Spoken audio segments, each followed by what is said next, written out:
হাসনাত আবদুল্লাহ একটি বিপ্লবের কণ্ঠস্বর ২০২৪ সালের জুলাই বাংলাদেশের রাজপথ যখন সাধারণ শিক্ষার্থীদের স্লোগানে প্রকম্পিত তখন একটি নাম মানুষের মুখে মুখে ছড়িয়ে পড়ে হাসনাত আবদুল্লাহ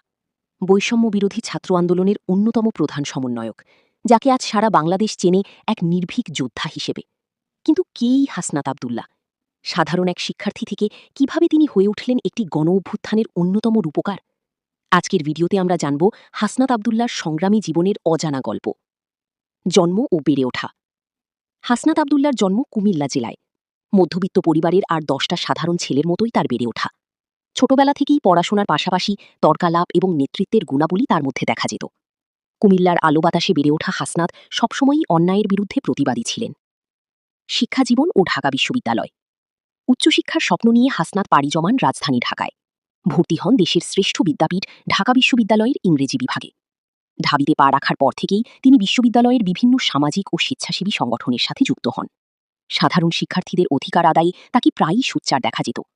মেধাবী এই ছাত্রটি তার তুখোর বাচনভঙ্গি এবং যৌক্তিক উপস্থাপনার জন্য খুব দ্রুত সহপাঠী ও শিক্ষকদের প্রিয় হয়ে ওঠেন বৈষম্য বিরোধী ছাত্র আন্দোলন ও রাজপথ ২০২৪ সাল সরকারি চাকরিতে কোটা সংস্কারের দাবিতে শুরু হয় আন্দোলন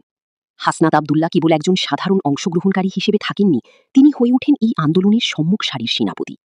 পুলিশের টিয়ার শেল গরম পানি কিংবা ডিবির ডিটেনশন কোনো কিছুই তাকে দমাতে পারেনি তার কণ্ঠস্বর তখন কোটি তরুণের কণ্ঠস্বর বিশেষ করে ডিবি কার্যালয়ে বন্দী থাকা অবস্থায় যখন আন্দোলনের প্রত্যাহারের ঘোষণা দেওয়া হয় তখন তার সাহসিকতা মানুষকে নতুন করে আশাবাদী করে তোলে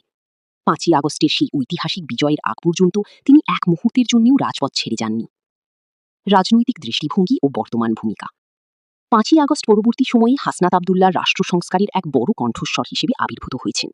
তিনি ২০২৬ ফেব্রুয়ারির নির্বাচনে বিশাল ব্যবধানে বিজয়ী হয়ে সংসদ সদস্য নির্বাচিত হয়েছেন বর্তমানে তিনি জাতীয় নাগরিক কমিটির দক্ষিণাঞ্চলের মুখ্য সংগঠকের দায়িত্ব পালন করছেন তার লক্ষ্য কেবল সরকার পরিবর্তন নয় বরং একটি বৈষম্যহীন নতুন বাংলাদেশ